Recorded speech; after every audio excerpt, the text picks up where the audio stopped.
15 દિવસ અમે ત્યાં ફર્યા હતા. એમાં અમારી જોડે ઉભા ફાયરિંગ પણ કરી એમ એ લોકોએ. અચ્છા. એક અમારો જે મારી જોડે ભાઈબંધ હતો એને તો કદાચ ઉડાડી જ મેલો તેવું થઈ ગયું હતું. અમુક લોકોને એ પણ વિચાર હોય કે ભાઈ આપણે ભણ્યા નહીં તો આપણે કંઈ કરી ના શકીએ. એવું નથી. જ્યારે મેં યાત્રા શરૂ કરી મને ઇંગ્લિશ પણ નથી આવતી.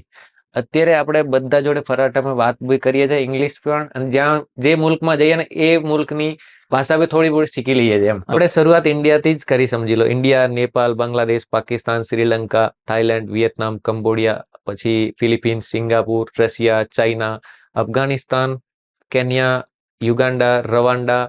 પછી આપણે યુરોપમાં જતા રહીએ તો યુરોપમાં બી આપણે મોસ્ટલી દેશ કવર કરી લીધા છે, જેમાં ફ્રાન્સ છે, સ્પેન છે, ઇટલી છે. બધાને એક પ્રશ્ન હોય છે કે યુટ્યુબમાં 1 મિલિયન ફોલોઅર્સ છે, આ છે, હા, તો કેટલું કમાઈ લો છો? લોકોને એવું દેખાય છે કે બહુ જ બધી ઇન્કમ થાય છે ખાલી યુટ્યુબથી. તો યુટ્યુબના ભરોસે સર્વાઈવ કરી શકે કે બિઝનેસ કરી શકે એવું પોસિબલ નથી.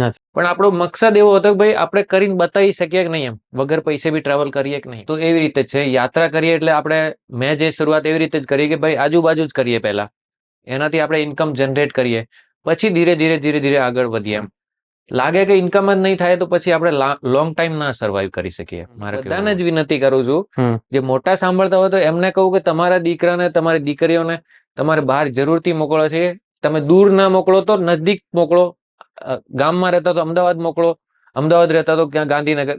લોકો ફરશે ને ત્યારે જ એમનો દિમાગ વિકસિત થશે ને એ લોકો બહુ બધું. હું બહાર જઈને લોકો જોડે મુલાકાત કરી, દુનિયાભરના લોકો, રોજ નવા કન્ટ્રીના નવા ભાષાવાળા લોકો, એમની જોડે બેસીને તમારે વાતચીત કરવાની, ચા પીવાની. એટલે તમને જીવનમાં ઘણો બધો શીખવા મળે છે. તમે જાતિ, ધર્મ બધું ભૂલી જાઓ છો. દુનિયામાં પછી તમારો નજરિયો જ બદલી જાય. કોવિડ એક એવો ટર્નિંગ પોઈન્ટ થઈ ગયો કે ત્યાં ફેક્ટરીમાં જ્યાં જોબ કરતો એ લોકોએ કહી દીધું ભાઈ હવે ઘરે જતા રહો. એ લોકો સેલેરી પણ નહીં આપી. ખભે કોથળો અને દેશ મોકળો, પૂછતા પૂછતા પંડિત થવાય, આવી અનેક વાતો તમે આપણા વડીલો પાસે સાંભળી હશે. પરંતુ આ પ્રકારે જીવ્યા છે એવા એક વ્યક્તિત્વ આપણી સાથે છે. તેમની સાથે વાત કરીશું. દુનિયાના અલગ અલગ 48 કરતા વધારે દેશો તે ફરી ચૂક્યા છે અને એકલા ફર્યા છે પાછા. નવાઈની વાત એ છે. તો એમની સાથે વાત કરીએ. બંસી બિશ્નોઈ આપણી સાથે છે. એમના યુટ્યુબ પર 1 મિલિયન કરતા વધારે ફોલોઅર્સ છે. ફેસબુકમાં પણ ઘણા બધા ફોલોઅર્સ છે. બંસીભાઈ, સ્વાગત છે તમારું સોમાનના આ ઇન્ટરવ્યુમાં. Thank you very much. તમે અહીંયા મને સમય આપ્યો અને બોલાયો એટલે ખૂબ ખૂબ આભાર સોમાન મીડિયા ટીમનો. આ પહેલા આપણે ઘણી બધી વખત ઇન્સ્ટાગ્રામમાં અને ફોનમાં વાત થઈ છે, પણ આજે આપણે વિસ્તૃત વાત કરવી છે અને એકદમ વાતચીત કરીએ. લોકોને પણ ફરવાની પ્રેરણા મળે. બધા ફરતા તો હોય જ છે, ફરવું બધાને ગમતું હોય છે, બધાની ફરવાની સ્ટાઇલ અલગ અલગ હોય છે. તો સૌથી પહેલા તમે ફરવાની શરૂઆત કેવી રીતે કરી, આને તમે પેશનની સાથે સાથે પોતાના એક જીવન સાથે કેવી રીતે સાંકળી લીધી અને એને જ કરિયર તમે બનાવ્યું? શરૂઆત એવી છે કે પહેલા હું થોડોક મારો પરિચય બતાવી દઉં. હું મૂળ રાજસ્થાનથી છું અને 12મા ધોરણ સુધી રાજસ્થાનમાં ભણ્યા પછી હું 2007માં અમદાવાદ આવી ગયો હતો. અમદાવાદ નોકરીના ખોજ કામે આવ્યો હતો અને નોકરી મળી ગઈ નાની મોટી અહીંયા આગળ, અને મંથલી નાની મોટી સેલેરીમાં હું નોકરી કરતો હતો. એ 2007થી લઈને જ્યારે મેં 2022 સુધી એક જ જગ્યા નોકરી કરી. એ દરમિયાન હું એનાથી ખુશ નહોતો કે ભાઈ આ કંઈ ફ્રીડમ નથી. ફરવાની ઈચ્છા તો પહેલાથી જ હતી કે નવી નવી જગ્યા જોવાનો. અમદાવાદ આવ્યો ત્યારે બી એવો જ વિચાર હતો કે ભાઈ આપણે પહેલા રેડિયોમાં સાંભળતા હતા કે સિંગાપુર આવો છે, મોટી મોટી સિટીઓમાં આવો રીતે હોય છે. તો એ રીતે જ વિચાર હતો ફરવાનો, પણ અહીંયા આવીને તો આપણે નોકરીમાં ફસાઈ ગયા. તો જે ફરવાનો, જે જોવાની જે ઈચ્છા હતી ને એ બધી રોકાઈ ગઈ. પછી થોડાક દિવસો નોકરી કરી, થોડીક મજબૂરી બી હતી ઘરની બી કે ભાઈ આપણે ઘર બી સંભાળવો છે, ઘરની જવાબદારી છે, થોડા દિવસ પછી લગ્ન પણ થવાના છે. એટલે આખી બધી આપણે જોતા જોતા પછી એ બધો સંભાળતા સંભાળતા એવી પરિસ્થિતિમાં આવ્યા કે ભાઈ હવે કંઈક વિચારીએ. તો 2016માં લગભગ મેં વિચાર કર્યો કે ભાઈ કંઈક આવો ગોતીએ જે પાર્ટ ટાઈમ કામ કરું, જેનાથી હું કમાઈ કરું અને આ નોકરીથી ધીરે ધીરે હું છૂટા મતલબ નીકળી જાઉં. તો ઇન્ટરનેટ હાથમાં આવ્યો એટલે ઇન્ટરનેટ ઉપર જ ખોજબીન ચાલુ કરી. પછી મને એક દિવસ એવો પ્લેટફોર્મ દેખાયો કે ભાઈ યુટ્યુબ ઉપર તમે વિડીયો બનાવો અને પૈસા કમાઓ. તો ત્યારે જ મને એવો ક્લિક થયો કે આ જ વસ્તુ આપણે કરવી છે. બસ એ દિવસે જ મેં નક્કી કરી લીધું કે આપણે આ જ ફિલ્ડમાં જવું છે. ટાઈમ લાગશે, મોડો વહેલો 1-2 વર્ષ, પણ આ ફિલ્ડમાં જઈ શકું અને આ ફિલ્ડમાં જ મને ફરવાનો મોકો મળી શકે છે. તો 2016 થી લઈને 17-18 સુધી લગભગ આજ શીખવામાં, બધું ટ્રાયલ કરવામાં, બોલવાની સ્પીચ લાવવામાં, કેમેરા, સ્ટાર્ટિંગમાં આપણે એ બી વસ્તુ આપણે લાયક નહીં હોતી. તો બધું શીખતા શીખતા પછી ધીરે ધીરે આ ફિલ્ડમાં આવી રીતે ઘુસી ગયો. પછી 2018માં મતલબ યુટ્યુબ ચાલુ કરીને ઇન્કમ પણ ચાલુ થઈ ગઈ. તો ત્યાંથી જ સમજી લો મારો એક ક્લિક થયો હતો. મેં તમારો બહુ જ પહેલા વિડીયો જે સૌથી પહેલા જોયો હતો, ગિરનાર તમે ચડી રહ્યા હતા, પર્વતની હા, પગપાળા તમે ઉપર જઈ રહ્યા હતા, એ વિડીયો મેં સૌથી પહેલા જોયો હતો. અને અત્યારે આજે આટલા બધા દેશો ફરીને તમે અત્યારે બેઠા છો, તો એ જે આખી સફર હતી જી. એના વિશે વાત કરો. કે શરૂઆત કરી હતી ત્યારે કઈ વિચાર્યું હતું કે ભાઈ આપણે અહીંયા સુધી પહોંચી જવાનું છે, કે પહોંચીશું? 100% એવું કોઈ દિવસે નહીં વિચાર્યો કે હું આટલો બહાર વિદેશમાં ફરીશું, એવું તો વિચાર્યો જ નહીં હતો. પાસપોર્ટ જ કેવો એ ખ્યાલ નતો. પણ શરૂઆત એ જ કરી કે આપણે પહેલા અમદાવાદમાં જ ફરીએ. શરૂઆત જ્યારે બી થોડોક ટાઈમ નોકરીમાં મળતો હતો ત્યારે આપણે થોડોક ચક્કર લગાવી દઈએ, મોટરસાઇકલ લઈને તરત અહીંયા નીકળીએ. નળ સરોવર છે, આ બધા નાના નાના એરિયા પહેલા મેં કવર કરવાની કોશિશ કરી હતી. પછી ધીરે ધીરે ગુજરાતમાં અમુક જગ્યાઓ જવાનો ચાલુ કરી દીધો. ને પછી તમે જે જોયો છે ને વિડીયો આપણે ગિરનાર વાળો, તો એ બહુ જ સારી ટાઈમે હું ત્યાં ગયો અને બહુ સારી રીતે રેકોર્ડ કર્યો. ને એટલો બધો લોકોને ગમ્યો હતો ને આખી સિરીઝ, તો એ જબરદસ્ત હતો. પછી તો ધીરે ધીરે પછી આગળ વધતા ગયા. પછી ગુજરાતી રાજસ્થાન ગયો, થોડોક દિલ્હી બાજુ ગયો, થોડોક સાઉથ બાજુ ગયો. એટલે આવી રીતે કોન્ફિડન્સ વધતો જ ગયો. ત્યાં સુધી બી મેં એવો નહીં વિચાર્યો કે હું બહાર જઈશું. આ તો કોવિડની આજુબાજુ જ એવો ફંક્શન બની ગયું કે આપણે બહાર જવાનો સેટ થયો એમ. તો તમે સૌથી પહેલા કયા વિદેશી તમારી યાત્રા વિદેશની કઈ હતી સૌથી પહેલી? સૌથી પહેલા એવું થયું કે 2021-20માં જ્યારે કોવિડ આવી ગયો, તો હું નોકરી કરતો હતો. ત્યાં સુધી એવો કોઈ પ્રોગ્રામ નતો કે હું બહાર જઈશું. હું જ્યાં નોકરી કરતો ને ત્યાં એક સારી સેલેરી મને મળતી હતી અને ઘરવાળા બી એવો વિચાર કરતા કે ભાઈ આ સેલેરી ઉપર આપણું બધું ઘર ચાલે છે, ને લગ્ન બી થયેલા છે, ફેમિલી બધું ચાલે છે, અહીંયા બી રહીએ છીએ, ત્યાં બી રહીએ, તો એ બધું ત્યાંથી મેનેજ થતો હતો. એટલે આવો કોઈ વિચાર નતો કે ભાઈ આપણે આ નોકરી છોડીએ. પણ કોવિડ એક એવો ટર્નિંગ પોઈન્ટ થઈ ગયો કે ત્યાં ફેક્ટરીમાં જ્યાં જોબ કરતો એ લોકોએ કહી દીધું ભાઈ હવે ઘરે જતા રહો. એ લોકો સેલેરી પણ નહીં આપી. 6 મહિના સુધી આપણે ઘરે બેઠા હતા. તો 6 મહિના ઘરે બેઠા ને આપણો ઘર ચાલી ગયો વગર સેલેરીએ. ત્યાંથી મને કોન્ફિડન્સ આવ્યો કે 6 મહિના ઘર ચાલી ગયો તો બીજા 4 મહિના આપણે પોતા ઉપર ટ્રાય કેમ ના કરી શકીએ. એમ ઘરવાળાને આવી રીતે કોન્ફિડન્સમાં લીધા કે 6 મહિના વગર સેલેરી ચાલી ગયો તો 4 મહિના બીજા ચલાવવાની ટ્રાય કરીએ એમ. તો મેં મારા પિતાજીને કીધું ભાઈ તમે મને થોડીક છૂટ આપો અને હું કંઈક કરીને બતાવું તમને. તો પિતાજી એ ટાઈમે મને કીધું કે ચલ ઠીક હે એકવાર કરી લે. તો હું અમદાવાદ આવીને અહીંયાથી હિચ હાઇકિંગ ચાલુ કરી કે ભાઈ પહેલી શરૂઆત આપણે વગર ખર્ચે કરવાની છે. હિચ હાઇકિંગ શું છે? પહેલા તો લોકોને એ જ નથી ખબર હોતી. એટલે આ એક પ્રકાર જે ટ્રાવેલિંગ એમાં હોય છે શું? હિચ હાઇકિંગ આપણે લાઈફમાં ઘણી જ વાર કરી છે, પણ એને બીજા તરીકે આપણે ઓળખીએ છીએ. ગામમાં ક્યાંય પણ આપણે જતા હોઈએ, પેદલ જતા હોઈએ, તો આપણે કોઈને ઝાલો આપી એને ઉભા રાખાઈએ છીએ કે ભાઈ કંઈક લઈ જાઓ ને થોડા આગળ. એટલે એને જ હિચ હાઇકિંગ કહે છે. તો આપણે હિચ હાઇકિંગ થોડા ઝાલો આપીને લાંબો સફર કર્યો છે એમ. તો મેં શરૂઆત કરી હતી નેપાલ, અમદાવાદથી નેપાલ. એ જ આપણો ટોપિક હતો. કંઈક લોકોમાં નજરમાં આવવા માટે તમારે કંઈક હાર્ડવર્ક કરવો પડે, કંઈક ને કંઈક એવો નવો કરવો પડે કે લોકોનું ધ્યાન જાય તમારી ઉપર. તો મેં એ જ વિચાર્યું કે કંઈક આપણે નવો કરીએ જ્યાંથી લોકોને લાગે કે આ કંઈક નવો કરે છે એમ. તો મેં અમદાવાદથી નેપાલ સુધીની એક હિચ હાઇકિંગ કરીને જર્ની કરી. એ મારા માટે બી બહુ જ અઘરો કામ હતો કે હું સાંજે ક્યાં રોકાઈશું, આખો દિવસ કોની જોડે બેસીશું, કોણ મને લિફ્ટ આપશે. એટલે આપણો ટૂંકમાં લક્ષ્ય એ હતો કે ભાઈ વગર પૈસે આપણે યાત્રા કરવી છે. એવું જ નથી કે હાવ આપણી જોડે પૈસા નતા, એવું નથી. પણ આપણો મકસદ એવો હતો કે ભાઈ આપણે કરીને બતાવી શકીએ કે નહીં એમ, વગર પૈસે બી ટ્રાવેલ કરીએ કે નહીં. તો મેં પછી એવું જ કર્યો હતો અને 5 દિવસ મને લાગ્યા. ઘણા બધા લોકોએ મને લિફ્ટ આપી. હજી પણ મને બધા લોકો પણ યાદ છે, કેમ કે ત્યાં જ્યાંથી આપણે શરૂઆત થાય ને એ લોકોને આપણે ભૂલી ના શકીએ. તો અમદાવાદથી જ્યારે મને પહેલી લિફ્ટ મળી ને, એ 3 પૈડાવાળો લોડિંગ રિક્ષામાં બેઠો હતો. અચ્છા. તો એવી રીતે આપણે યાત્રા શરૂ કરી હતી ને નેપાલ 5 દિવસમાં પહોંચી ગયો. એક દિવસ એવો આવ્યો જ્યાં રાતે હાઈવે ઉપર યુપીમાં લગભગ ગોરખપુરની આજુબાજુમાં બ્રિજના નીચે હોવો પડ્યો હતો. તો આવી રીતનો છે બધો. એટલે અત્યારે એ બધું યાદ કરી શકાય. હા, યાદ કરે. એ બધા ફોટો વિડીયો છે અત્યારે બી જોતા હોઈએ તો બધી મેમોરી યાદ છે. આજ લગભગ 5 વર્ષ થઈ ગયા છે એ વસ્તુને. ત્યાંથી આપણે પછી ધીરે ધીરે બહુ આગળ જતા રહ્યા અને લોકો બી આપણી જોડે જોડાવતા ગયા અને આપણે પછી ત્યાંથી જ એ નેપાલ ગયા એ બી આપણા માટે એવો નતો કે ભાઈ વિદેશ જઈ રહ્યા છે, કેમ કે પાસપોર્ટની જરૂર નથી. આપણે તો એવું વિચાર્યું કે નેપાલ કંઈક યાત્રા ઉપર જઈએ છીએ કે આપણે ઇન્ડિયામાં જ એવી રીતે જ યાત્રા કરી. ત્યાંથી પાછો આવીને પછી આપણે એવો ક્લિક થયો કે હવે બહારનો કંઈક પ્લાન કરીએ. બહારના કંઈક પ્લાન કરવાની વાત કરી તમે, નેપાળ ફરી આયા. હમ જ્યારે બહાર ક્યાંય પણ ફરવાની વાત થાય તો સૌથી પહેલી પ્રાથમિક જરૂરિયાત છે પાસપોર્ટ પાસપોર્ટ. તમારો. હાજી. પાસપોર્ટની અંદર જે પણ દેશ જવું છે એના વિઝા. વિઝા. હવે આ વિઝા મેળવવા માટે વિઝા એટલે લોકોને પાસપોર્ટ મેળવવામાં જ એટલું બધું કે ફોર્મ ભરવું ના તે હા, એજન્ટની જરૂર પડી જતી હોય. 100%. અને તમે વિઝા માટે તમે જાતે અપ્લાય કરતા હોવ છો. 100%. તો પછી એ આખું, અને તમે તો 12 પાસ સુધીનો અભ્યાસ કર્યો છે, તો બિલકુલ. બધા જે ભણેલા ગણેલા હોય એ નથી કરી શકતા, તો તમે આ બધું કેવી રીતે કરી લો છો? એ જ વસ્તુ મૂળ છે કે આપણે જ્યારે નેપાળ જઈને આવ્યા ને પછી એવું લાઈટ થઈ કે આપણે હવે ફોરેનનો કંઈક કરીએ. મેન વસ્તુ એ બી છે કે આપણે ફોરેન જવાનો વિચારીએ પહેલા પૈસા બી જોઈએ ને પાસપોર્ટ બી જોઈએ. તો આપણે એવું વિચાર્યું કે બહુ સસ્તામાં ક્યાંક જઈ શકીએ. આપણે ભારતના આજુબાજુ નાના કન્ટ્રીમાં જઈએ ત્યાં સસ્તામાં. તો આજકાલ શું છે, બધી તમને માહિતી ઇન્ટરનેટથી મળી જાય અથવા તો યુટ્યુબ ઉપર મળી જાય. તો આપણે પછી વિચાર કર્યો કે ભાઈ આપણે કંઈક યાત્રા શરૂ કરીએ એને પહેલા પાસપોર્ટ બનાવવો પડશે. તો પાસપોર્ટની તૈયારી કરી, અમુક વિડીયો જોયા, એ બધી માહિતી લઈને ફોર્મ ભર્યો અને આપણો પાસપોર્ટ પણ આવી ગયો થોડાક દિવસમાં.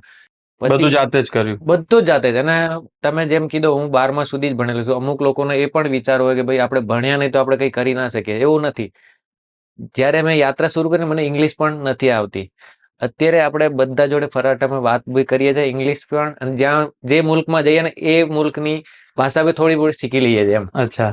કેટલી ભાષાઓ આમ થોડા હાય હેલો શબ્દ કેટલી ભાષાઓમાં કરી લો? એ તો ઘણા બધા 50 દેશ ગણી લો ને 50 દેશોની પણ આપણે કરી શકીએ છીએ એવો છે. બરાબર.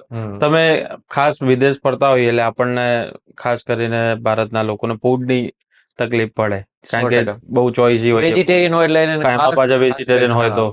તો પછી એ બધું કેવી રીતે મેનેજ કરો? એ જ બહુ જ મુશ્કેલ કામ છે વેજીટેરિયન માટે. ખાસ નોન વેજીટેરિયન માટે તો બધી જગ્યા વસ્તુ મળી જાય છે. અને એ આપણે અમુક વસ્તુ ઘરથી બનાવીને લઈ જઈએ છીએ, જેમ કે લાડુ છે. જે ચીજો ખરાબ ના થાય એ વસ્તુ આપણે ઘરથી લઈ જઈએ છીએ. દેશી ખોરાક. હા, દેશી ખોરાક. એકવાર સવારે એક નાસ્તો કરી લઈએ તો અડધો પોણો દિવસ તો ચાલી જ જાય. બરાબર. પછી આપણે થોડા ડ્રાય ફ્રૂટ્સ રાખીએ છીએ. પછી અમુક ત્યાં ગોતવાની કોશિશ કરીએ, જેમ કે રાઈસ મળી જાય છે, એ તો બધે કોમન છે. પછી આપણે એ બી કોશિશ કરીએ કે જ્યાં પણ રોકાઈએ, હોસ્ટેલ કે હોટલ કે ક્યાં પણ એપાર્ટમેન્ટમાં, તો જાતે બનાવવાની પણ કોશિશ કરીએ અમુક ટાઈમે. અમુક કોઈક રેસ્ટોરન્ટ પણ મળી જાય છે વેજીટેબલ વગેરે. તો એવી રીતે ચલાવી લે. મેન વસ્તુ દૂધ દહીં એ મળી જાય તો આપણો ગાડી બ્રેડ મળી જાય. બ્રેડ મળી જાય. બરાબર. તો એવી રીતે ચલાવી લે અત્યારે બધો. પણ શરૂઆતમાં એ બી ગોતવાનો, એ બી આપણા દિમાગમાં મુશ્કેલ છે આવવાનો, પણ ધીરે ધીરે બધું સેટલ થઈ જાય એમ. પહેલી વાર જ્યારે બહાર જતા હોઈએ ને આપણે, તો પેલું એક ખચકાટ હોય મનમાં કે ઇમિગ્રેશન, પહેલા તો એ 100%. ટિકિટ બતાવીને અંદર એરપોર્ટમાં એન્ટ્રી લેવાથી લઈને ઇમિગ્રેશન લઈને આ બધી જે એક બીક હોય, પેલા સિક્યુરિટી ચેક થતા હોય. હા. તો એના વિશે થોડી વાત કરો કે પહેલી વાર ગયા હશો ત્યારે તો એ બધું. હા, એ અજીબી થઈ જાય અમુક વાર, કેમ કે આપણી જોડે અગર રિટર્ન ટિકિટ ના હોય ને તો અજીબી ચાન્સ હોય છે કે ભાઈ આપણને ના બી જવા દે એમ. ભલે આપણી પાસપોર્ટ ઉપર કેટલાય પણ સિક્કા હોય. તો અમુક વાર એ બી અત્યારે બી થઈ જાય. પણ શરૂઆતમાં પછી આપણે જ્યારે ધારી લઈએ કે ભાઈ આપણે જવો જ છે, તો આપણે એક વસ્તુ આપણે પકડી લઈએ ને કે ભાઈ નહીં જવા દેશે તો આપણી ટિકિટ કેન્સલ હશે. ભાઈ થોડુંક નુકસાન થશે, પણ આપણે કોશિશ તો કરવી જ જોઈએ. બરાબર ને? તો જે બી થાય આપણે જતો જ રહ્યો. અમુક ડરવાનો નથી એમ. જે બી થાય ઇમિગ્રેશનમાં થશે, સવાલો પૂછશે. મેં એવું ઘણી વાર જોયા છે જેને એક શબ્દ ઇંગ્લિશના નહીં આવતા, ત્યાં જઈને આપણે કંઈ ના બોલીએ ને તોય બી એ લોકો કે જવા દો ને હવે એને. જે હિંમત જ જોઈએ. હા, એ તો હિંમત કરીએ તો બધું થઈ જાય એમ. મારો ભાઈબંધ હમણાં એક થાઈલેન્ડ ગયો હતો પહેલી જ વાર. એને ઇંગ્લિશ કંઈ જ નથી આવતો. હવે ત્યાં બધા સવાલ પૂછે પણ એને તો કંઈ ખબર જ ના પડે. બેસી ગયો, પછી કે જવા દો હવે કંઈ નહીં. તો આપણે હિંમત કરીને નીકળવો જ પડે, બધો થઈ જાય, કોઈ તકલીફ નહીં આવે. પણ આપણે થોડીક તૈયારીઓ ત્યાં રોકાવાની કે ભાઈ આપણે ક્યાં જઈશું સાંજે, થોડી ધીરજ રાખવી પડે. તો બધો થઈ જાય. કઈ ઇમિગ્રેશનનો સૌથી સારો અને ખરાબ અનુભવ શું થયો તમને યાદ હોય તો? કે ભાઈ અહીંયા તો યાર ઇમિગ્રેશનમાં એકવાર જ્યારે હું અફઘાનિસ્તાન જતો હતો ને, તો બધા મોસ્ટલી શું હે, લોકો ઇન્ડિયાથી નહીં ડાયરેક્ટ જાય એમ અફઘાનિસ્તાન. તાલિબાન આવ્યા પછી લોકો દુબઈ કે એવી રીતે ફરી જાય. ઇન્ડિયાથી જાય એટલે એ લોકો સવાલ કરે ભાઈ ક્યાં જાય છે, અફઘાનિસ્તાન કોઈ ફરવા જેવી જગ્યા છે? તો મને રોકી લીધો હતો કે નહીં જવાનો. પણ પછી હું બીજા કાઉન્ટર ઉપર ગયો ને, પછી એ આપણા વિડીયો જોતા હતા. જે હમ ઓફિસર હતા. અચ્છા ઓલરેડી તમારા વિડીયો હા, એમને તો જોયેલા એમને પછી કીધું કે વાંધો નહીં, વિડીયો મને ખબર છે તું વિડીયો બનાવવા જ જાય એટલે છે. આ ફાયદો થાય વિડીયો જોડે હા, બનાવતા તો હતા તો. ત્યાંથી પાસ થઈ ગયો હતો એમ. અચ્છા પછી અચ્છા. પાછા આયા ત્યારે બહુ બધી પ્રોસેસ થઈ હતી, પણ એક વાર શું બહુ બધી એટલે જેમ કે?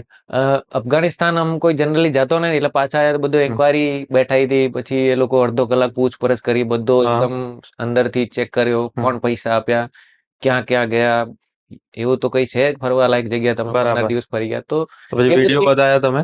હા, એમને મેં કીધું ભાઈ આપણે યુટ્યુબ માટે ગયા ને, કોઈ પૈસા નહીં, બધો પોતાના પૈસે જ ગયા. તો એ લોકો એક તરહનું ઇન્ટરોગેશન કરે છે કે ભાઈ એવો તો કેવો એમ.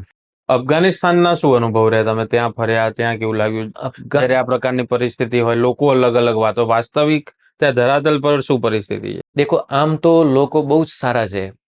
આજ સુધી હું 49 કન્ટ્રી ફર્યો, તમે મને પૂછો કે ક્યાં છે મોસ્ટ રેસ્પેક્ટિવ લોકો, જે આપણે ભાષામાં કહીએ ને આવ ભગત. આપણે કોઈ આવે તો આવો આવો બેઠો ચા આવકારો આપે. આવકારો. તો એ દુનિયામાં કોઈ માણસ છે ને તો એ અફઘાનિસ્તાનમાં જ છે ખાલી. હમ. એટલા બધા સરસ માણસ છે, એ તમને જોઈ લેશે એટલે ઘરે લઈ જશે, અને જમવાની બધી એટલી બધી સેવા કરશે ને, ખાતરી. એ અફઘાનિસ્તાનના પઠાણ લોકો. પણ ત્યાંની જે સરકાર છે અત્યારે, જે તાલિબાનની સરકાર છે, તો એ લોકો એવું વિચારે કે ભાઈ આ કોણ છે ટ્રાવેલર, એટલે કઈક સ્પાઈ તો નથી, કઈ ખુફિયા જાણકારી તો નહીં લેવા આવ્યો છે. એટલે એ તમને દરેક જગ્યા નડે, એ લોકો પૂછપરછ કરે આખો. તો મારી જોડે ઘણા બધા ઇન્સિડન્ટ થયા હતા. 15 દિવસ અમે ત્યાં ફર્યા હતા, એમાં અમારી જોડે ઉભા ફાયરિંગ પણ કરી એમ એ લોકોએ. અચ્છા. એક અમારો જે મારી જોડે ભાઈબંધ હતો, એને તો કદાચ ઉડાડી જ મેલો તેવું થઈ ગયો હતો.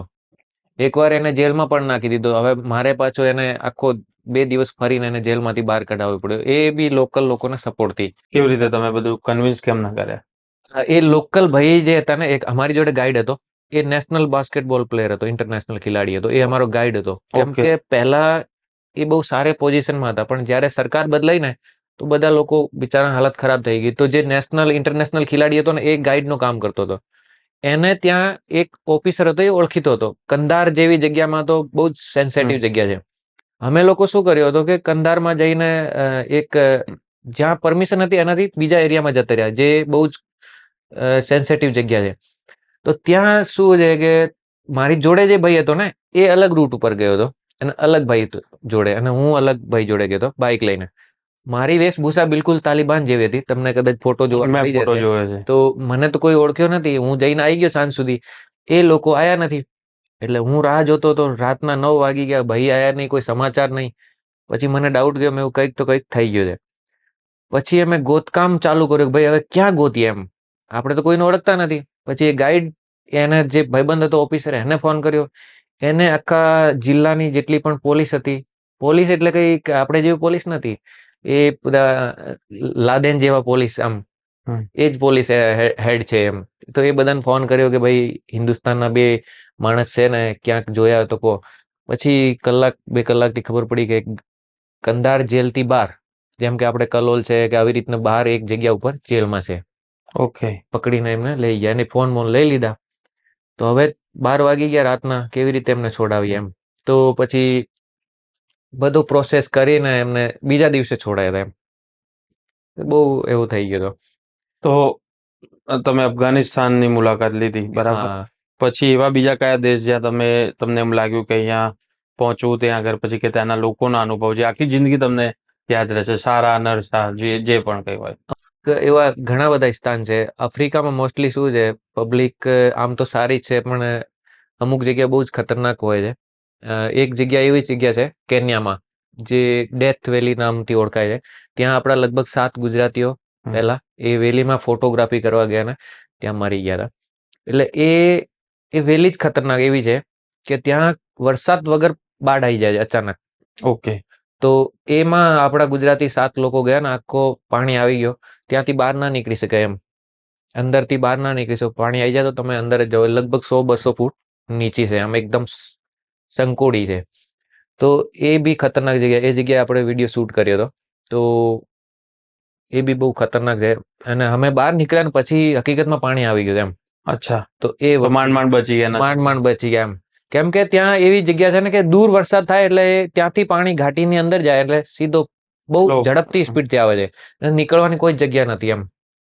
એટલે એ થોડોક એક્સપિરિયન્સ બહુ જ ખતરનાક હતો. તમે બધે ફરો છો, તો કયા દેશના લોકો આમ એકદમ તમને આમ આવકાર આપ્યો હોય ને ત્યાં તમને એવું કે આ દેશ પાસેથી તો આ શીખવા જેવું છે જ, તમને એવું લાગ્યું હોય કે આમ તો શીખવા જેવી તો બધા દેશો જોડે આપણે શીખવાની જરૂર જ છે. એક તો મેન વસ્તુ છે સાફ સફાઈની. હમ કોઈ મોસ્ટલી આપણા જે 2-3 દેશો છે, અફઘાનિસ્તાન, સોરી, બાંગ્લાદેશ, ઇન્ડિયા કે પાકિસ્તાન, આપણે બી કોશિશ કરીએ સારી રીતે, પણ લોકો હજી સમજતા નથી. એમ ગંદકી, પોલ્યુશન છે ને, એ જ આપણને થોડા પાછા લઈ જાય છે. બીજા બધા દેશોમાં એવું નથી. એ લોકો એ વસ્તુ બહુ જ ધ્યાન રાખે છે. તો એ વસ્તુ આપણે શીખવા જેવી છે. બાકી તમે જે કીધું આવકારની વાત કરીએ, તો આ બાજુના જે દેશ છે ને, ઇન્ડોનેશિયા છે, ફિલિપિનમાં અત્યારે હું જઈને આવ્યો, હમ. તો એ બધા લોકો બહુ જ રેસ્પેક્ટિવ છે. ગામમાં જતા રહો, તમે સિટીમાં જાઓ, કોઈ પણ જગ્યાએ, તો એ બધા દેશો એવા છે એમ. તમે ફરવાની શરૂઆત કરી તો સ્વાભાવિક છે કે વિદેશ ફરો એટલે ખર્ચ થાય જ, હા, વ્યવસ્થિત એવો ખર્ચ થતો હશે. હમ તો સામાન્ય રીતે લોકો આપણા દેશમાં જ્યારે ક્યાંય પણ ફરવા જતા હોય તો કે ભાઈ પૈસા નથી, ખર્ચ આટલો હમ નીકળવો મુશ્કેલ છે. સહી. તો જ્યાં કોઈને પણ તમારા જેમ કરિયર બનાવવું હોય અથવા આગળ વધવું હોય, હમ તો ઇનિશિયલી એને શું વાતોનું ધ્યાન રાખવું, કઈ પ્રકારે એને આખું બજેટનું મેનેજમેન્ટ કરવું કે વધારે ને વધારે ફરી શકાય ઓછામાં ઓછા ખર્ચમાં? મને લાગે તમે જે સવાલ કર્યો એ જ આનો જવાબ છે કે જ્યારે આપણે શરૂઆત કરીએ તો પહેલા આપણે ઓછા ખર્ચામાં કેવી રીતે કરી શકીએ. જેમ કે યુટ્યુબ ચાલુ કરીએ. યુટ્યુબ આપણે ચાલુ કરીને હજી તો ઇન્કમ બી નથી ને આપણે પહેલાથી મોટા મોટા ગેજેટ ખરીદી લઈએ, કેમેરા લઈ લઈએ, ફોન લઈ લઈએ, હમ. તો એની જરૂરત નથી. આપણે શરૂઆત નાના પાયે જ કરવી પડે અને ઓછા ખર્ચમાં કેવી રીતે કરી શકાય, તો એવી રીતે છે. યાત્રા કરીએ એટલે મેં જે શરૂઆત એવી રીતે જ કરી કે ભાઈ આજુબાજુ જ કરીએ પહેલા, એનાથી આપણે ઇન્કમ જનરેટ કરીએ, પછી ધીરે ધીરે ધીરે ધીરે આગળ વધીએ. એમ લાગે કે ઇન્કમ જ નહીં થાય તો પછી આપણે લોંગ ટાઈમ ના સર્વાઈવ કરી શકીએ, મારે કેવું એવું છે. અત્યારે જે ક્રિએટર્સ છે, યુટ્યુબર્સ છે, એમને મેઇન એક વસ્તુનો ઇસ્યુ હોય કે એમને આજે ચેનલ શરૂ કરીને કાલથી આવક જોતી હોય, બરોબર? હમ તો તમારે કેટલો રાહ ના ના, જોવી પડી તેને એ કેવી વાત રીતે બધું? એ પોસિબલ જ નથી. મેં તમને પહેલા બી કીધું છે, અત્યારે હું કહી દઉં કે 2017 થી લઈને 18 જુલાઈથી જુલાઈ સમજી લો 1 વર્ષ સુધી મારે શીખવામાં જ ગયો, સમજી લો. એકવાર ચેનલ ટર્મિનેટ થઈ ગયો, બીજી વાર વ્યૂ, પહેલા તો ખાલી 10,000 વ્યૂઝ પૂરા થાય એટલે અર્નિંગ ચાલુ થઈ જતી. અત્યારે તો બધો ઘણો મોટો ટાર્ગેટ છે, 4,000 ઘંટા એવું કંઈક છે. તો શરૂઆત કરતા સાથે જ ઇન્કમ થાય એવું પોસિબલ નથી. તમારે બહુ બધું નોલેજ અને કેવી રીતે શું સ્ટોરી બનાવી છે, તમારો પોતાનો કન્ટેન્ટ હોવો જોઈએ. અત્યારે લોકો શું શોર્ટકટ અપનાવે છે, બધો બીજાનો વિડીયો લઈને ધડાધડ કેવી રીતે વ્યૂઝ લાવવા છે, એવું નથી. તમારે બધું નોલેજ આવી જાય, ટાઈમ લાગશે, થોડો ટાઈમ પછી ધીરે ધીરે થાય. એમ શરૂઆતમાં પૈસા એવું નથી કે આવતા જ પૈસા. મેં એવા પણ જોયા છે, ઘણા બધા મિલિયન ફોલોઅર્સ છે, એ લોકો પણ ઘણી વાર ડિપ્રેસમાં થઈ જાય છે. કેમ કે લોકોને એવું દેખાય છે કે બહુ જ બધી ઇન્કમ થાય છે ખાલી યુટ્યુબથી, તો યુટ્યુબના ભરોસે સર્વાઈવ કરી શકે કે બિઝનેસ કરી શકે એવું પોસિબલ નથી. નથી. તમારે મલ્ટી સોર્સ હોવો જોઈએ, બધે બાજુ 2-3 સોર્સ હોવા જોઈએ. એમ તો બીજું એક તો આ નંબર્સ ગેમ છે. એક હમ વસ્તુ એ થઈ કે હા લોકોનું સતત ધ્યાન નંબર્સ ઉપર હોય છે હમ કે આ તે. પછી બીજી એક વાત હોય છે કે પ્રોડક્શન આવું જબરજસ્ત હોવું જોઈએ, હા એમાં ઓડિયો ક્વોલિટી આવી હોવી જોઈએ. જ્યારે શરૂઆત કરે એટલે કે મારી પાસે તો આ નથી ને હું કેવી રીતે કરીશ, હા આ નથી ને, એટલે એક્સક્યુઝ ઘણા બધા હોય છે. એક્સક્યુઝ. તો હા, તમે કેવી રીતે આખું બધું શૂટ મેનેજ કરો છો? અત્યારે હું ખાલી એક ફોનમાં જ શૂટ કરું છું. અત્યારે લોકોને લાગે કે મોટી ટીમ હશે, એવું કંઈ નથી. હું પોતે એકલો જ નીકળું છું ઇન્ડિયાથી. હમ. એક ફોન, આઈફોન ખાલી હે. અને શરૂઆતમાં તો આઈફોન નહીં હોય ને? શરૂઆતમાં આઈફોન નહીં, ખાલી 10,000નો એક ફોન હતો. એનાથી જ હું ટ્રાયપોડ ઉપર મૂકીને 1 વર્ષ જે શીખવાનો જે ટ્રાયલ હતો ને, એ હું ખાલી બંધ કમરામાં જ કરતો હતો. હમ. પછી જ્યારે મેં અમદાવાદમાં ફરવાનો ચાલુ કર્યો તો બી એ ફોનથી જ કરતો હતો, 10,000નો ફોન. જ્યારે માઇક બી નતો, કંઈ જ નતો, એનાથી જ ટ્રાયલ કર્યો. પછી મેં એક 700 રૂપિયાનો માઇક લીધો. પછી એના સહારે થોડા દિવસ આગળ વધ્યો ને પછી મેં 20,000નો ફોન લીધો, એનાથી આગળ વધ્યો. જ્યાં સુધી મેં પહેલી નેપાળ યાત્રા કરી, એ બી મેં 20,000ના ફોનથી જ કરી છે. બહુ બરાબર. પછી આઈફોનમાં આવ્યો. કોઈ જ લેપટોપ નહીં, કંઈ જ નથી, ખાલી એક ફોનના સહારે. તો બધાને એક પ્રશ્ન હોય છે કે યુટ્યુબમાં 1 મિલિયન ફોલોઅર્સ છે, આ છે, તો હા. કેટલું કમાઈ લો છો? એ સવાલ જ અઘરો છે. આંકડા બહુ જ મોટા દેખાય છે, પણ એવો હકીકતમાં નહીં. એ વ્યૂઝ ઉપર ડિપેન્ડ કરે. હમ. તમારો કન્ટેન્ટ કેવો છે, કેટલો લોંગ છે, હમ. ક્યાંથી જોવે છે, એ હમ. બધું જ મેટર કરે છે, ફેક્ટર. જેમ કે અત્યારે હું લગભગ 30 થી 40 મિનિટનો એક વિડીયો બનાવું છું અને હમ. મહિને 5 થી 6 વિડીયો જ નાખું છું. હમ. વધારે પોસિબલ જ નથી. એમાં તમારી સ્ટોરી સારી હોય તો વિડીયો તમારે લાખોમાં જાય છે, બરાબર. લાખોમાં જાય, 1 લાખ વ્યૂઝ આવે તો કોઈ વધારે ઇન્કમ નથી કે $20-25 સમજી લો, તો એ 2,000 રૂપિયા થયા. પણ એવી રીતે નહીં ગણાય. એ તમારે પાછળથી તમે જ્યાંથી સ્ટાર્ટ કરીને આજે સુધી પહોંચ્યા છે એ બધા વિડીયો થોડી અર્નિંગ કરતા હોય છે. તો એના હિસાબે અર્નિંગ થાય છે. તો અત્યારે હું ટ્રાવેલિંગ આસાનીથી કરી શકું છું, મારો ઘર આસાનીથી ચલાવી શકું, અને અને સેવિંગ બી કરું છું. એવું નથી, જ્યાં પહેલા જે વસ્તુ હતી એનાથી બહુ સારી પોઝિશન ઉપર છું એમ. મારી જોડે યુટ્યુબ એકલો આવકનો જરિયો નથી. મારી જોડે ફેસબુક છે, મોટા 2 પેજ છે. યુટ્યુબ કરતા મારો ફેસબુક થી ઇન્કમ વધારે છે, ને સ્પોન્સર પણ મળી જાય છે અમુક ટાઈમે. તો સારી ઇન્કમ છે. એટલે ટૂંકમાં ફરવાનો ખર્ચો નીકળી જાય ને થોડી ઘણી બચત થઈ જાય. હા, બચત બી થઈ જાય, આરામથી બચત થઈ જાય, ઘર ચાલી જાય, કોઈ બી કામ રોકાતો નથી એમ. રોકાતું નથી, હા, ફરવાનું એ થઈ જાય. ફરવાનું આરામથી મેન થઈ જાય. 49 એવું વિચારવાનું નહીં આવે કે ભાઈ આપણે જોડે પૈસા નથી તો હવે નેક્સ્ટ કરીએ કે નહીં, એવું નથી, સવાલ જ નહીં. આરામથી જ્યાં મન ધારે ત્યાં ઉપડી જવાનું. કર્મ કરતા રહો, ફળની બસ એ વસ્તુ ચિંતા એ નહીં છે. કરવાની. હા, તમારી નેટિવ લેંગ્વેજ માતૃભાષા ગુજરાતી નથી, તમે આટલું ગુજરાતી સારું નથી. ગુજરાતી બોલો છો ને. હમણાં મેં જોયું થોડા ટાઈમ પહેલા કે તમે ગુજરાતી યુટ્યુબ ચેનલ પણ કરી છે. મેઇન કન્ટેન્ટ હા, તમારું હિન્દીમાં હોય છે. હિન્દીમાં છે. તો કેવી રીતે ભાષા શીખ્યા અને કેવી રીતે તમે મને થોડું એ પહેલા જ્યારે હું અમદાવાદ આવ્યો હતો ને ત્યારે ક્યારે આયા? 2007માં, આજથી લગભગ કેટલા 3 બહુ વર્ષ થઈ ગયા, લગભગ 15-16 વર્ષ. હું આવ્યો ને ત્યારે ન્યૂઝનો કોઈ સોર્સ નહોતો એમ. મોબાઈલ પણ નહોતા અને ટીવી પણ નથી, કેમ કે આપણે એક ફેક્ટરીમાં નોકરી કરતા હતા. ત્યાં ખાલી ન્યૂઝપેપર, સવારે ઉઠે એટલે ન્યૂઝપેપર આવે એટલે આપણે સવારે ન્યૂઝપેપર ભણી લેવાનો. ત્યાં પહેલે સ્ટાર્ટિંગમાં મને ભણતા પણ નહોતા આવતો, પણ એ શીખી ગયો ધીરે ધીરે વાંચીને. ને પછી ત્યાંથી જ હું બોલતા શીખ્યો. ન્યૂઝપેપર જ એક સોર્સ છે જેનાથી તમે બધું શીખી શકો.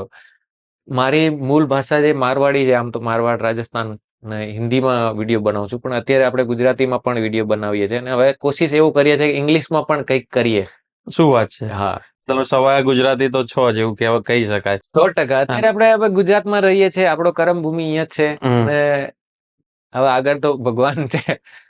ભાષાની આપણે વાત કરી, કોઈ દેશમાં તમે ફરવા ગયા હોય ને ક્યારે એવું થયું કે અહીંયા તો એક્સ્ટ્રીમ બેરિયર છે, તમે ઘણી બધી ભાષાઓ બોલી લો છો હવે તો, હા, પણ ક્યારે એવું લાગ્યું કે સમજતા જ નથી લોકો, કેવી રીતે સમજાવવા, એવું ક્યારે એકદમ અઘરું લાગ્યું? ઘણા બધા. અત્યારે મને કન્ટ્રી યાદ નથી આવતી, હમ. પણ એ લોકો ઇંગ્લિશ કે હિન્દી, ચાઇનામાં જ સમજી લો. ચાઇનામાં કોઈ ભાષા નહીં સમજે, ચાઇનીઝ ભાષા જ ચાલે. તમારે હેલો કહેવો તો એ જ ખબર નહીં પડે. તો તમારે ચાઇનાની એપ્લિકેશન, આપણી એપ્લિકેશન કોઈ વર્ક નહીં કરતી. પહેલાથી VPN બધું એક્ટિવેટ કરીને ત્યાં જવું પડે. ત્યાંની ભાષામાં જ લોકોને બતાવવું પડે ભાઈ આ વસ્તુ છે. પહેલા જ્યારે હું એન્ટર થયો ને 3 દિવસ તક મને જમવાનો પણ નથી મળ્યો, ATM માં પૈસા કાઢવાનો એ બી નહીં મેળ પડ્યો. ઓકે. તો ચાઇના રીતે એવી રીતે ઘણી બધી કન્ટ્રી છે જ્યાં બહુ બધો સ્ટ્રગલ કરવો પડે છે. એ આપણે લોકો કહીએ છીએ ને કે ભાઈ ગૂગલ ટ્રાન્સલેટ કરી દે, તો એ જ બી લોકો બહુ મુશ્કેલથી સમજે છે એમ. બીજું તમે ભાષાની વાત કરી, હવે રહેવાની ને તમારા ત્યાંના ખર્ચા. તો જનરલી લોકો મોટા ભાગે ફરવા જાય તો લોકોનું એક એવું ઇમેજિનેશન હોય કે ભાઈ આપણે ફરવું છે તો એક 5 સ્ટાર 3 સ્ટાર હોટલ હોય, હા, સવારમાં સ્વિમિંગ પુલમાં નાહતા હોઈએ અને પેલો તરતો આખું પેલું બાસ્કેટ આવે નાસ્તાનું, અને એની અંદર નાસ્તો કરીએ. ફરવાની એક આ વ્યાખ્યા છે. તો તમારા માટે મારે માટે એ બિલકુલ નથી, અને મને લાગે એવી રીતે મેં કર્યું જ નથી. એકવાર જ્યારે મને એક કંપની તરફથી એક ટૂર મળ્યો હતો, ત્યારે બધું અમે 5 સ્ટારમાં પોતાના પૈસા નહીં. પોતે પૈસે નહીં. તો મને લોકોને રિયાલિટી શું છે, રિયલ લાઈફમાં લોકોના જીવનમાં શું ચાલે છે, અને આપણે કોઈ સિટીમાં જઈએ ને તો તમને એ જોવા નહીં મળે. સિટીમાં બધું અત્યારે Outskirts કોઈ જેવું. એક્સિડન્ટ બી થઈ ગયો ને તો 5 મિનિટ પછી તમને એવી રીતે ટ્રાફિક ધમધમાતો હાલત દેખાશે. પણ તમે જ્યારે સિટીથી બહાર નીકળીને ગામમાં જાઓ ત્યારે તમને ખબર પડે કે રિયલ લાઈફમાં શું છે. તો હું કોશિશ કરું કે બધા દેશમાં શહેરથી દૂર ગામોમાં જઈને ઓકે. એમના કેવી રીતે એ લોકો જીવે છે, કેવી રીતનો એમનો કલ્ચર છે, શું ખાવામાં શું છે, એ બધું ગામમાં જ જાણવા મળે. તો હું કોશિશ કરું કે આપણે એવી રીતે જ કરીએ. હોટલમાં એ તો જસ્ટ ઠીક છે, કોઈ ફેમિલી સાથે 5 દિવસ જવાનો હોય ને બસ ખાલી હવે કે આપણે રિલેક્સ જ કરવો છે, તો એ લોકો હોટલમાં જાય.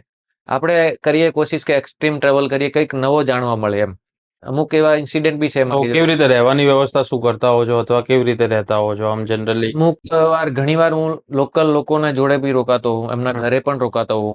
અને અમુક ત્યાં અગર એવી બી પોઝિશન આવી જાય કે ભાઈ આપણે ત્યાં તો ના રોકાઈ શકીએ, તો જ્યાં નાનો ગામ હોય કે નાની ટાઉન હોય, ત્યાં નાની મોટી હોટલ હોય, ગેસ્ટ હાઉસ હોય, તો ત્યાં શિફ્ટ થઈ જાય. અમુક વાર કેમ્પિંગ બી કરવી પડે છે. તો એવો પણ છે એમ.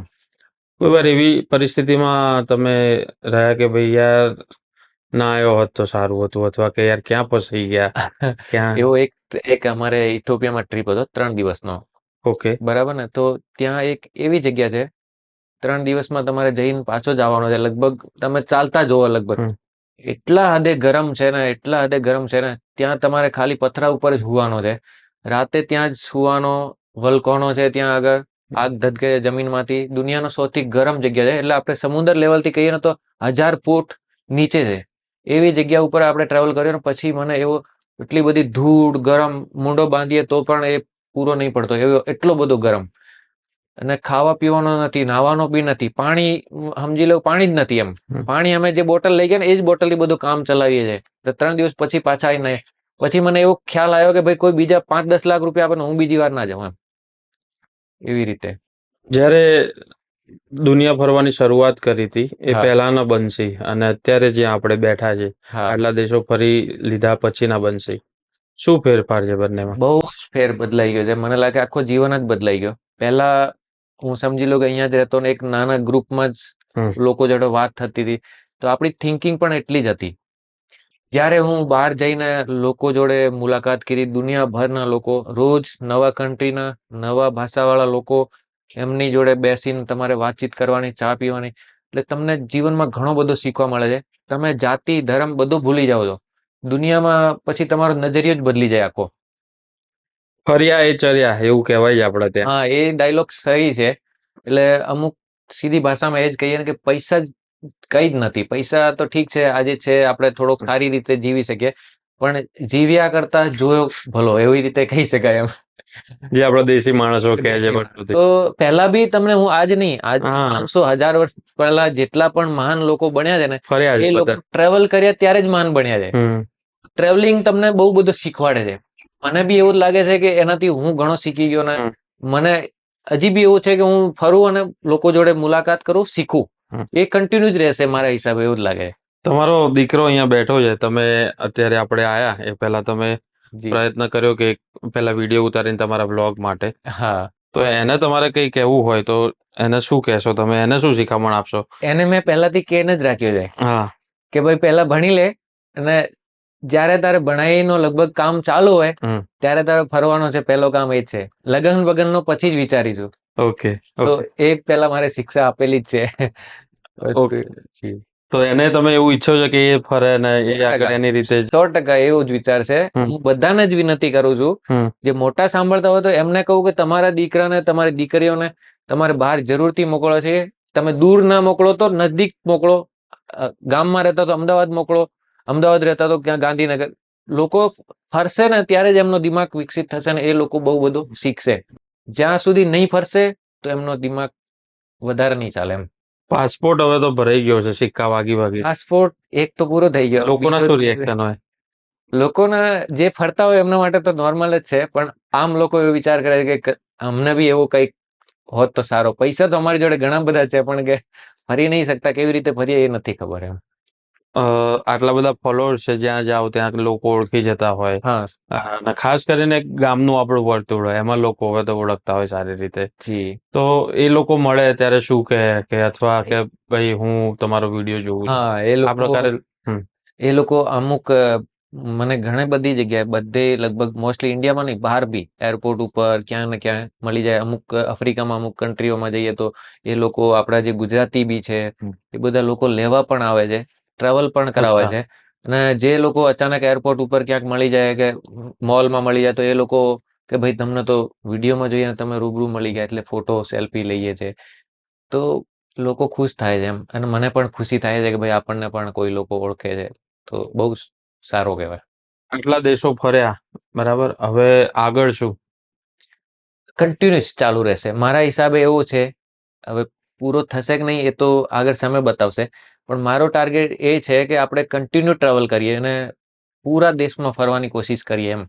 અત્યારે આપણે કોશિશ કરીએ નજીકમાં, પછી ફ્યુચરમાં ધીરે ધીરે બધા અમેરિકન કન્ટ્રી છે, કેનેડા, એ બાજુ પણ કરવાનું છે. તો અત્યારે આપણે કોશિશ કરીએ કે આજુબાજુનો બધો કવર કરી લઈએ. અત્યારે આપણે 49 કન્ટ્રી થઈ ગઈ છે ઓલમોસ્ટ, તો આજુબાજુની લગભગ પૂરી થઈ ગઈ છે. હવે અરબ કન્ટ્રી જે છે બધી બાકી છે, આફ્રિકાની મોસ્ટલી બધી કન્ટ્રી બાકી છે, તો કોશિશ કરીએ આપણે કન્ટિન્યુ ટ્રાવેલ કરીએ. હજુ આટલું બધું ફર્યા તો હજુ ઓછું પડે. ઓછો જ છે, હજી એવું કઈ છે જ નહીં કે આપણે ઘરે આવી જાવ ને અમુક વાર એવું લાગે છે કે ભાઈ ચલો પાછા નીકળીએ એમ. બરાબર. તો ફરવાની ઈચ્છા પૂરી થતી જ નથી. એ એવું છે ને કે કન્ટિન્યુ કરીશું એમ. ઓકે, તો લોકોને તમે શું સલાહ આપશો કે ભાઈ ફરવું અને કે પછી કમાવું, કારણ કે રૂટીન એક બધાની એક હા, જિંદગી થઈ ગઈ છે. હું સમજી શકું છું કે ભાઈ કામ કરવો જરૂરી છે અને બધાને એવો ચાન્સ નથી કે મારી જેમ કે ભાઈ યુટ્યુબ ઉપર વિડીયો બનાવીને કમાઈ શકે. પણ તમે અમુક ટાઈમ કાઢીને કરી શકો છો. એવું નથી કે ભાઈ 6-8 મહિના નોકરી કરતા હોય તો 15 દિવસ કાઢી શકો છો. 15 દિવસ તમે બહાર ફરવાની કોશિશ કરો. અત્યારે બહાર જવો મોંઘો નથી, તો સસ્તામાં પણ કરી, જેટલો ઇન્ડિયામાં કરો એ જ ટ્રીપ એ જ પૈસામાં તમે બહાર કરી શકો છો. કેટલા દેશો આમ મોઢે જે ફર્યા હોય આમ ગણાઈ શકો આંગળીના પેટે? ના, ગણાવો તમે 10-15 દેશો. આપણે શરૂઆત ઇન્ડિયાથી જ કરી, સમજી લો. India, Nepal, Bangladesh, Pakistan, Sri Lanka, Thailand, Vietnam, Cambodia, પછી Philippines, Singapore, Russia, China, Afghanistan, Kenya, Uganda, Rwanda. પછી આપણે યુરોપમાં જતા રહીએ તો યુરોપમાં બી આપણે મોસ્ટલી દેશ કવર કરી લીધા છે, જેમાં ફ્રાન્સ છે, સ્પેન છે, ઇટલી છે, Netherland, Belgium, Monaco, Germany, Latvia, Lithuania, Finland, ઘણા બધા છે. 49 કન્ટ્રી છે, એટલે અચ્છા, લિસ્ટ લાંબી છે. તમે યુરોપિયન કન્ટ્રીઝની વાત કરી. શેન્જન વિઝાની જ્યારે વાત આવે ને ત્યારે બધા એવું કહે કે ભાઈ એ તો બહુ જ અઘરા છે. તમે 2 વાર વિઝા લઈ આવ્યા, 2 વાર ફર્યા કદાચ. હા, એ તો બધી એના વિશે થોડી વાત કરો. શેન્જન વિઝા માટે પહેલા હું બી એવું ચાહતો કે આપણે જે સાંભળીએ એ જ આપણે વિચારીએ. હા. તો મને બી એવું લાગ્યું ભાઈ આ તો બહુ જ અઘરો કામ છે. હા. મેં અમદાવાદમાં બેઠે બેઠે જ અપ્લાય કર્યો જાતે જ.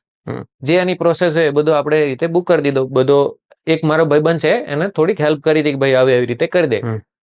તો મને તો ઈઝીથી મળી ગયો. 5 જ દિવસમાં પાસપોર્ટ આવી ગયો ને મને વિઝા પણ મળી ગયો 1 મહિનાનો. ઓકે. 1 મહિનો ફરી આવ્યો, પછી આવીને પાછો ટ્રાય કર્યો અને પાછો પણ મળી ગયો.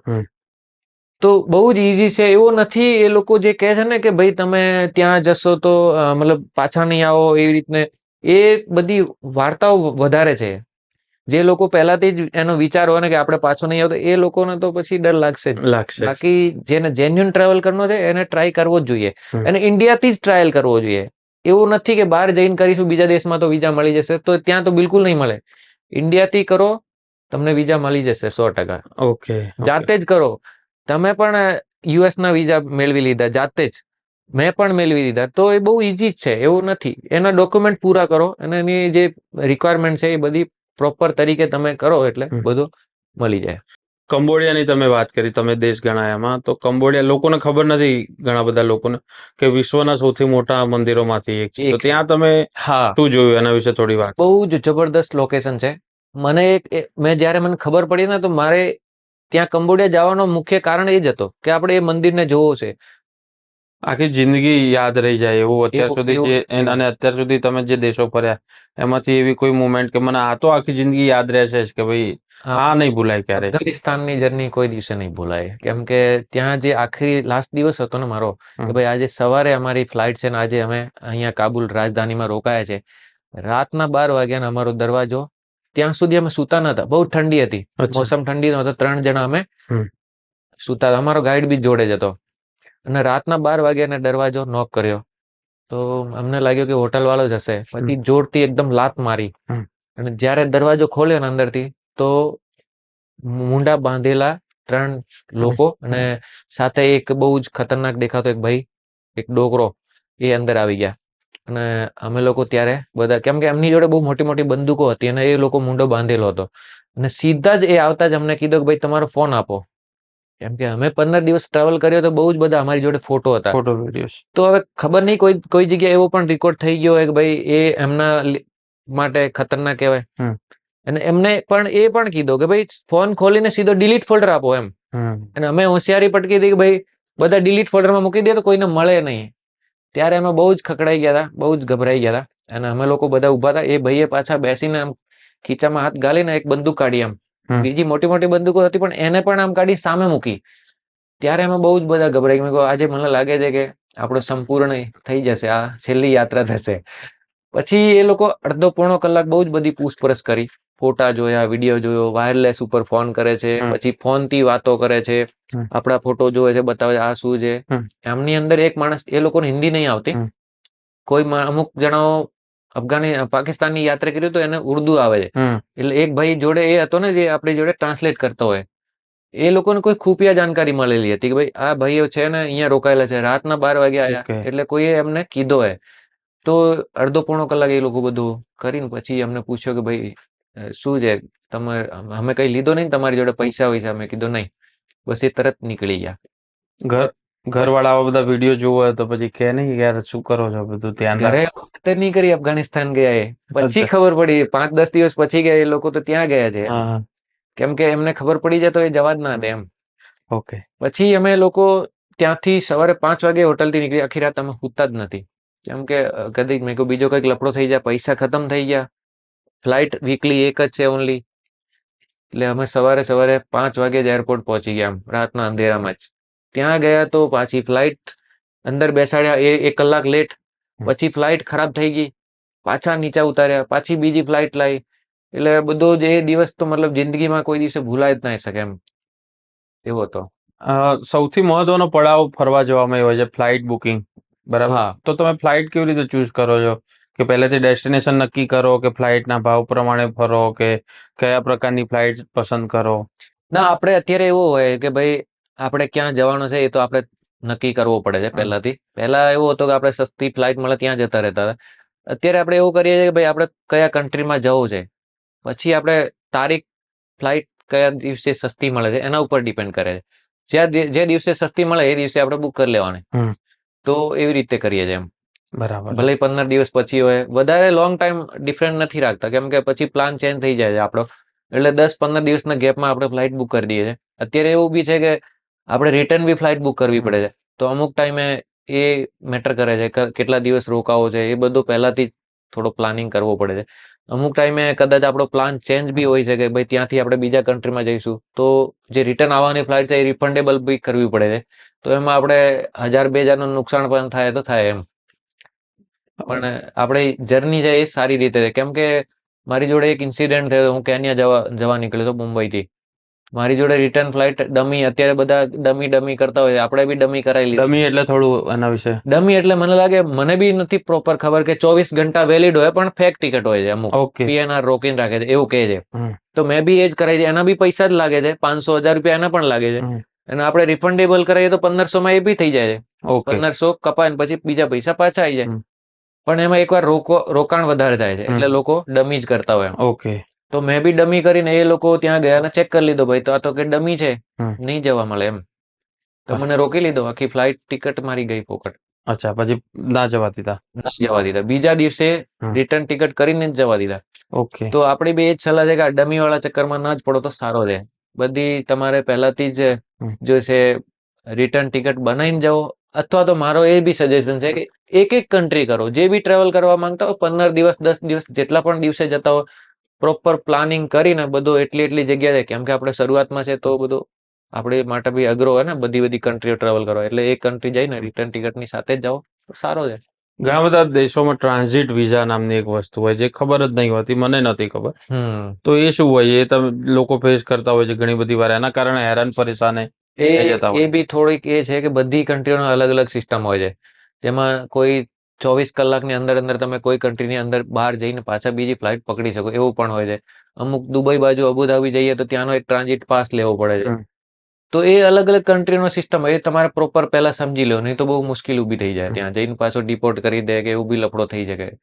તો એ પ્રોપર સમજી લેવું જરૂરી છે. ટ્રાન્ઝિટ એટલે એ જ કે કોઈ કન્ટ્રીના તમારે વિઝા લેવાની જરૂર નથી, પણ તમે અમુક કલાકો એ કન્ટ્રીના બહાર જઈ, એરપોર્ટથી બહાર જઈને બીજી ફ્લાઇટ પકડી શકો છો. બાકી મોસ્ટલી શું હોય કે ટર્મિનલના અંદર જ કનેક્શન ફ્લાઇટ હોય છે, તો એમાં કઈ ટ્રાન્ઝિટ લેવાની જરૂર નથી. પણ જ્યારે ટર્મિનલની બહાર જવાને ધારો કે એક ટર્મિનલમાં તમે આવ્યા છો અને બીજી ફ્લાઇટ બીજા ટર્મિનલમાં છે, તો તમારે બહાર તો જવું જ પડશે. એટલે એને ટ્રાન્ઝિટ કહેવાય છે એમ.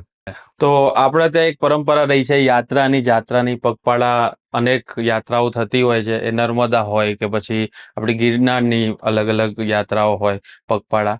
તો ભૂતકાળમાં પણ ઘણા બધા પ્રવાસ નિબંધો લખાયા છે અને વિદેશથી અહીંયા યાત્રીઓ આવ્યા હોય એવું પણ આપણે સાહિત્યમાં અને દરેક જગ્યાએ જોયું છે.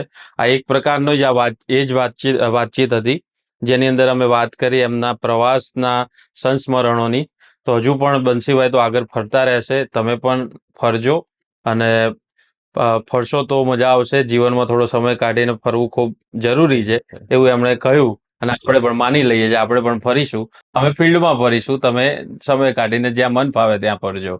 સહી. તો ખૂબ ખૂબ ધન્યવાદ અમારી સાથે જોડાયા. જો વિડીયો તમને પસંદ આવ્યો હોય તો ચોક્કસ લાઇક, શેર, સબસ્ક્રાઇબ કરજો. તમારા સૂચન હોય તો પણ કમેન્ટ કરીને જણાવજો. ધન્યવાદ.